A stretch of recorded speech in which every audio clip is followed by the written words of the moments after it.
Hey there, Sherpas. We are having a great conversation today about volunteering and how we can make sure not to burn out our volunteers. Sort of the premise that Greg and I have been talking about a lot recently, internally and a little bit with all of you, is that volunteering should not just be one of those things we're getting done and things we're just inviting people to come and do, but really it's a discipleship experience. It's part of the entire flywheel of the church and potentially one of the most important environments that we have and relationships that we forge with people in our churches to be able to help them become more fully devoted followers of Jesus. And so that's the premise for today.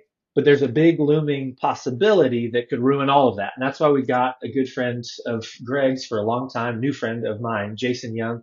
He's been dealing in this burnout space for a while now. He's done a bunch of work with churches and been a part of some great, incredible, transformative churches, and now works with great businesses as well in the hospitality and first impression space, most specifically. But he's got a great new book called Don't Burn Out, Burn Bright. And we just knew he would be the expert to make sure we bring in and talk about how we can create a life-giving experience for our volunteers and make sure we don't burn them out along the way because it negates all of the things we're going to do. So, Greg, I'd love to start with you, though. Why don't you cast that vision for us as summarily as possible about what we're really aiming for with this volunteering as a discipleship thing? Because I think that's the important premise that it makes the stakes even higher for making sure we don't burn out our volunteers. Yeah, I think that people have been concerned about the church's ability to make Christ followers, to make fully devoted disciples for quite some time. And my big new suspicion is that our vehicle for doing that, which has been small group Bible studies, uh, is not as effective in many ways as a volunteer team. Because what Jesus did to make his 12 looks more like a volunteer team than it does a small group Bible study. You don't see him circling up and taking them through the book of Jonah, as his strategy. What you see is a team that he's entrusting new tasks to, and that they're figuring out the milestones of things like servant leadership. They're Mm, competing with one another, forgiveness, flexibility, inclusion of people not like you, all these kinds of lessons. And then he's applying the truths of the scripture to those in real time. And then in thinking, I'm an assimilation guy, so in thinking, what's the easier ask to a new person too, just strategically? Is it, go to a house I've never been to with people I don't know who have a history I'm not a part of? Or is it, you have something to give here at this campus you've already been at? Would you join us in sharing that with somebody? And then once they get to know people in this way that Jesus did with the 12, it's such an easier ask to even go to a small group and catch up on learning some things that you need to, right? But the truth is, all three of us are in this interview because somebody invited us into the game. mm, We're not here because there was a really cool Bible study once. It's because somebody invited us into a volunteer team. And who we become as followers of Jesus is a result of that ask. And so instead of seeing volunteerism as a really cool kind of extra credit side dish on your journey to finding out more Bible knowledge, it is the pathway to yeah, discipleship. And we have to do this right and can't afford to do it poorly. So, yeah. Jason, you've led teams of people, you've consulted teams of people. How have you seen that play out in the teams that you've led? What kind of opportunities have you been able to seize on as a team leader for volunteers that feel more like discipleship than just getting things done effectively? Well, it's easier to ask people to do things. It's harder as a leader of that team to think of terms of discipleship, you know. And so the pressures are different. So one of the tensions that can be felt is as the staff person responsible for individuals, I have to remember these volunteers don't belong to me, they belong to him. Hmm. And Hmm. when I see it from that perspective and that they belong to him, then I feel the burden, I don't mean that negatively, but the weight of responsibility and the privilege to, okay, he's entrusting them to me. What am I supposed to do with them? Who, Hmm. what, what does this look like? Do I just give him stuff to do? Like, is that what he wants me Hmm. to do? Or is it, an opportunity that when we look at things to do, I mean, we got to get stuff done, right? But when we look at opportunities to do things, it's part of a journey that they are either one, understanding what it's like to work on a team, understanding what it's like to build community with other Christians, what it looks like to actually discover like, oh, I can make a difference. Or maybe they're on the journey to understand who Jesus is and how he served by serving. So they become a Christ follower or they deepen Mm-hmm. that. So like it all plays together. Part of it, really, a lot of it, to Greg's point, starts from the perspective of the leader. How do I view my role, and how do I view all of these volunteers? They don't belong to me, they belong to him. So what am I supposed to do? What would he have me do for the benefit of them, not just the benefit of me getting my agenda and goals met? Mm-hmm. Yeah, getting You my know, agenda and goals met. Jason, you make me think of the reason why, at least at our church, about 20% of our volunteer positions are what we call green level, which means that you don't even have to believe in God to serve in this. You could be an Mm-hmm. atheist, you could be a Buddhist, doesn't matter what.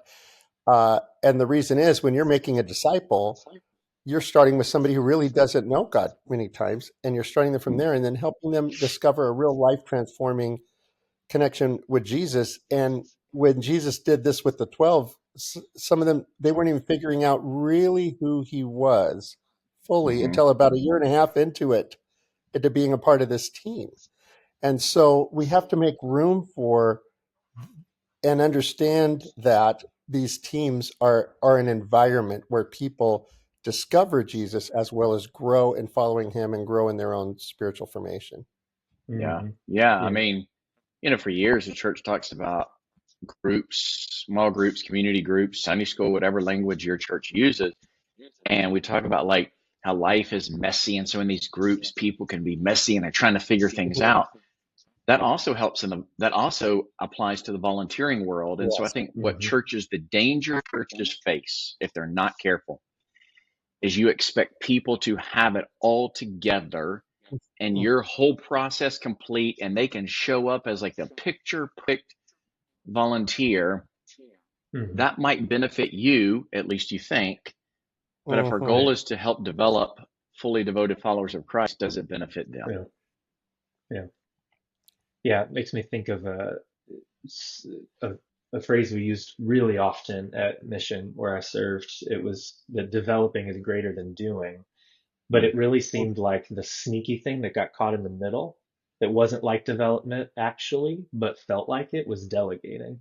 And so Mm. doing was like, Mm. nah, not great. Don't just do the things. But then it just often was, I'll just delegate it. But delegating is just asking them to do it. It's not developing them into a person that wants to do it, knows how to do it, can flex when it goes wrong, and becomes more like Jesus along the way. And that's developing. And Mhm. that's what we're actually after. But you were Yeah. right to start with the fact that it's a lot harder and it takes a lot more effort and it takes a lot more Yeah. thought, takes a lot more failure Yeah. on their part and on our part. And that feels like a recipe for burnout. So that's an interesting transition Yeah. because it feels like, okay, well, now I have to do all that work. Now I'm for sure going to burn out, right? And I'm going to put a bunch more on them and it's going to be harder. Shouldn't I make it easier for them? Shouldn't I make it simpler? Shouldn't I just make sure it all gets done? And that feels like the way to keep from burning out if you think about it for just a moment. But tell me why that's wrong, Jason, because it sounds like developing is the path to not burning out as Yeah. opposed to just doing everything or even delegating everything. But tell me about how you've seen that play out and maybe even your own experience with burning out. How did some of this play into all of that? And how can we lean in further without risking burning ourselves out or our people out in the process? Well, to begin with, it's really hard to protect our volunteers from getting to this place if we don't model the way, right? Mm, So it's it's really difficult for me to talk about it with authenticity and authority if I'm actually maybe doing potentially the opposite. And I think I've mm, even found myself self there. Sometimes we have to protect our volunteers from burnout. Here's what's interesting. Sometimes I've done this.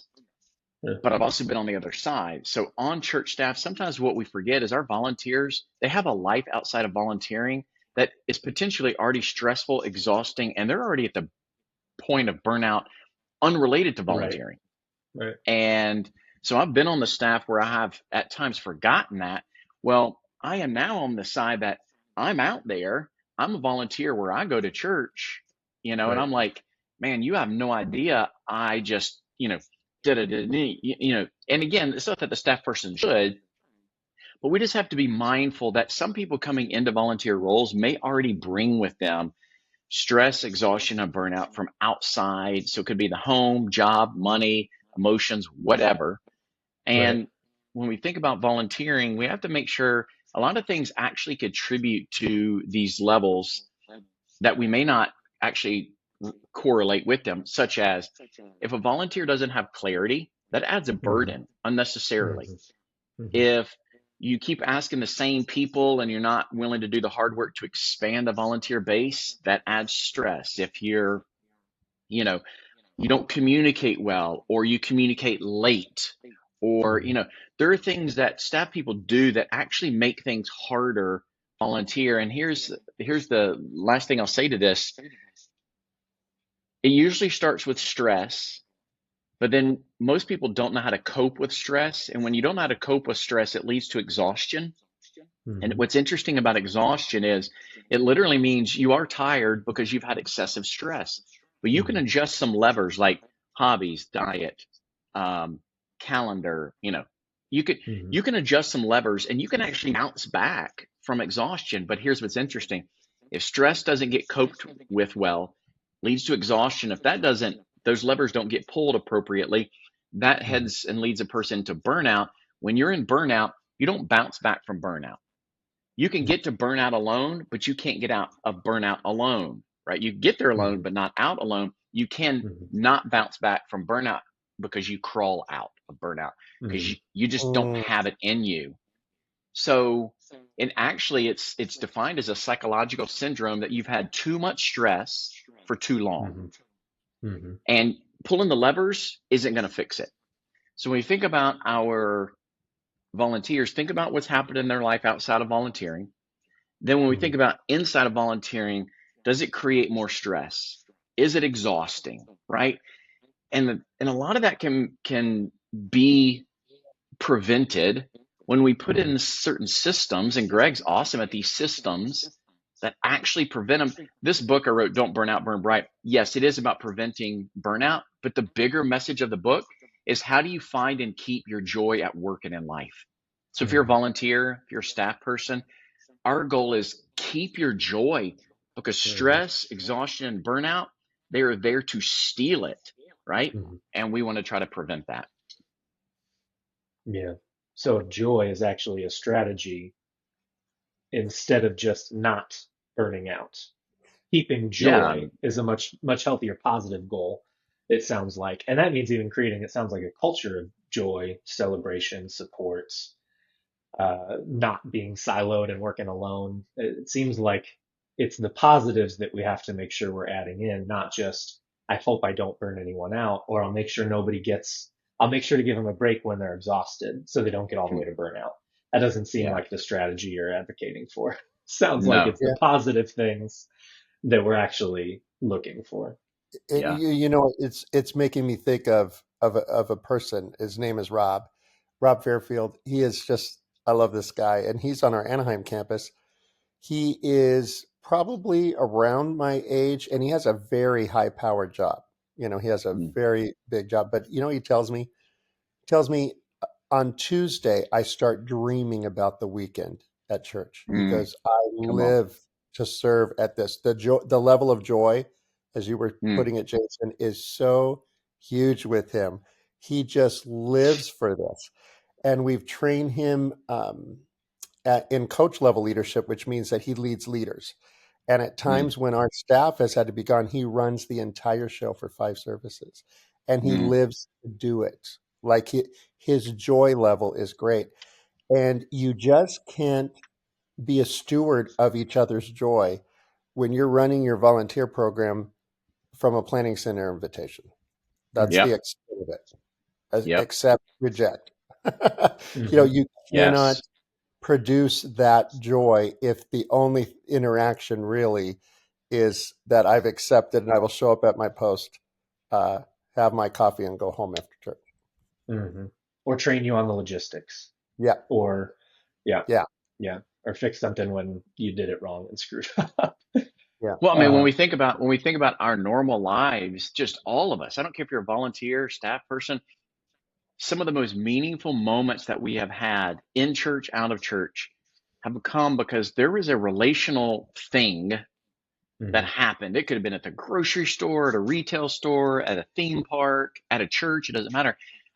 And so what we've got to remember is in this volunteer space is we should be really great at that versus making it a transactional moment, which loses and kind of just sucks the life and the power out of the moment. So, how do we protect the relational elements of our Hmm. volunteers, of these moments, of what we have in staff?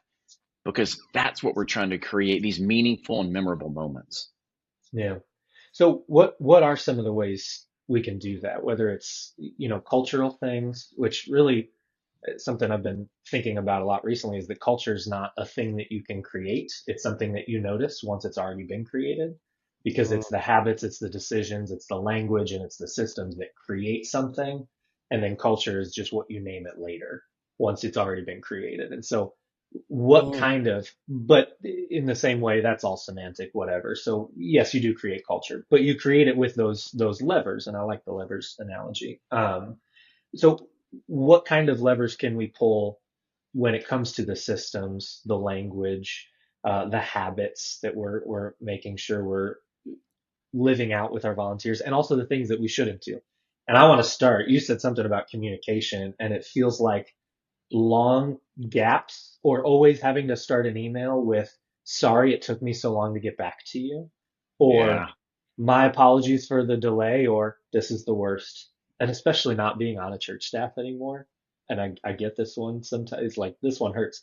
It's been crazy around here. Mm, Sorry. Like, my life's crazy too. I got that's back to right. you. So I don't see the difference, and ministry doesn't get a pass. In fact, I think we get Yeah. less of a pass, and that's just me. Yeah. But that seems like one. So anytime it's like, I'm just going to leave you hanging for a week, that seems like it would add to stress, burden. I like the idea of increasing burden on people, leading to burnout, because they both start with B and they sound nice together. But I Huh. think it's just true. So that's one, it sounds like. But what are some of those other things? Language, systems, habits. Uh, Jason, what do you think is the most important for preserving memorable moments and significant Hmm. moments, and also creating that culture of sort of connection and support as opposed to isolation and task oriented doing? I think it's to start with this, what you just said. If you're asking me to do a task, I mean, like, I get asked to do tasks other places. I would like to do something more meaningful and purposeful. So, like, Hmm. invite me to do that. Invite me to Hmm. participate in something that all of us are contributing to. So, I think starting out with, well, like, what's this big picture? Like, what's the impact? Make it as palpable as possible. I think communication is massive. So, communication, follow up, follow through. If you say you're going to do it, do it. Um, Hmm. Yeah, because that breaches or builds trust, and you get to decide, right? I think being clear, I think how you build connection inside that culture, is it accidental or intentional? How you handle those, churches might call them huddles. Greg, we've talked about this before, like that pre, pre-time, pre-meeting, whatever you call it, huddle, like how intentional is that? How impactful is that? Like, what do you do with it? I think language indicates behavior. So Hmm. the language you use tells people how to behave. I think how you train and develop your volunteers, how you onboard them, how you celebrate them, how you struggle together, like all of these things are just their ingredients. And if they're not intentionally added to the mixing bowl, if you will, they're accidentally added, then Hmm. they always produce some result. But I'd love to try to be a part of like intentionally adding them so we can optimize the result. Yeah, yeah. That's good. Everything in the ingredient mix is leading to some result. Yeah, It just depends on if it's a good one or not. that's It's right. everything we ask them to do or experience is going to lead to something. And the Yeah, Mhm. question is it is it totally sideways? Is it yeah, on track? Or is it detrimental? That's a really yeah. good And question to Tommy, ask. one last thing I would add, and maybe this is actually the number one thing. Um, and this sounds so simple. We're on a church staff, but for the sake of life, care about the person. I mean, if you're going Yeah, to ask them to do stuff, but you're not going to care about them, you're yeah. not building a healthy culture. I've probably done that before more times than I even would want to admit, but I've also done Hmm. done the opposite, and it's way better. The result is way better for Hmm. me as a leader. The result is way better for the volunteer. But sometimes what I need to be reminded of as a church staff person is I need to invest in care before I ask you to share what you are able to do. Hmm. Yeah, well, that's the transactional side in a healthy way. Yeah, We yeah, need to ask them to do something and make sure they're getting something in return, whether it's yeah, significance, meaning a connection to the church body, but also, I got your back seems to yep, be one of the most basic forms. Like, you've got our back as an organization and a movement of people, and you're serving people, you're going to get something in return, and it's not money. Yeah. We don't yeah. have that for you, but we got something way better. But we have to deliver on it. Greg, what Hmm. Yeah. about when it comes to, you're a system builder. So what systems are the most influential for creating these memorable moments, significant impact for people, connecting them to that vision and impact, and also enabling not just you to care for them, because you got too many people to care for.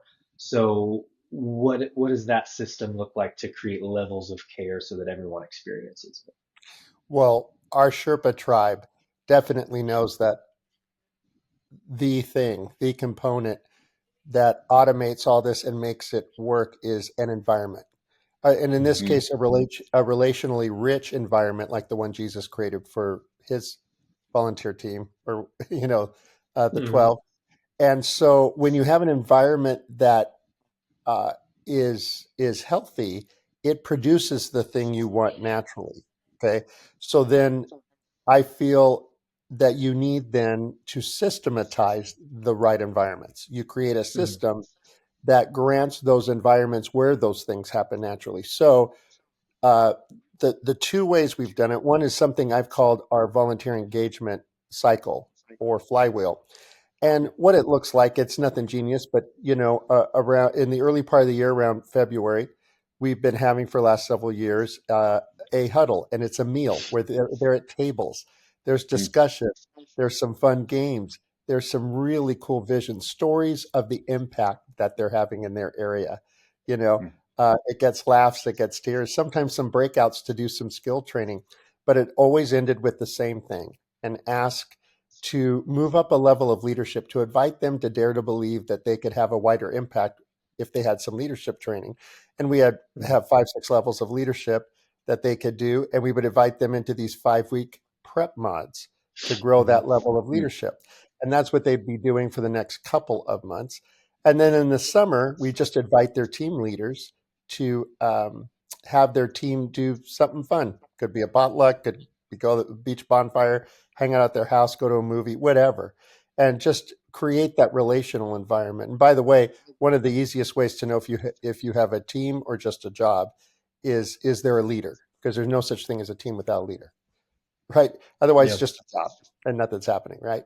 And discipleship Mm-hmm. obviously requires a discipler, and that doesn't mean you have to be this Jesus-like discipler to lead a team. You just need to make an environment where there's somebody looking over the team, right? So it would go through that cycle in the summer, and then we'd reboot it again in the fall, the huddle, the prep mods, and then shortly before the holidays, we would disseminate through the leaders an appreciation gift. But what was great about systematizing that is every year we knew where on the calendar these things went, and it was just already a well-oiled machine, and it worked so well for us that Mm-hmm. our church overall, now we're making some bold moves in doing this church wide, every department, some together, and we're working through what that means right now this very year to make sure that we're doing this in every area of ministry, not just in first impressions or guest services, and that's a new day. But I would say if you're a Sherpa leader at a church and you're going, oh my gosh, that just sounds so immense to do, or we don't have anything like that. The Hmm. easiest way to start this is through a pre-service huddle. That's a Yeah. little environment before and a lot of those things that we're talking about can happen in a small but powerful form on just a Hmm. weekly level, because for 10 to 15 minutes we are having eyeball time and with leaders in groups, and we're doing this some things that fill their cup, that allow us to know how they're doing, prevent that Hmm. burnout, inspire them, appreciate them, and take all of those things that we may maybe feel internal guilt for not including in our volunteer experience, such as prayer, appreciation, vision, and training, because all we're doing is sending that planning center invite, right? And Hmm. those can become week one of every month. The pre-huddle is always vision, and week two it's always training. Week three it's always appreciation. Week four it's prayer, and that's why we spent some time looking at best practices at all the many churches that we serve, and coming up with 52 different pre-huddles for a year's worth of thing that follow that four component practice, because then we've systematized vision, training, appreciation, and prayer. And we've Hmm. created environments that people really enjoy and Hmm. that fill their cup and allow us to know if somebody's not doing well and they're receiving prayer for their own life Hmm. in these huddles, right?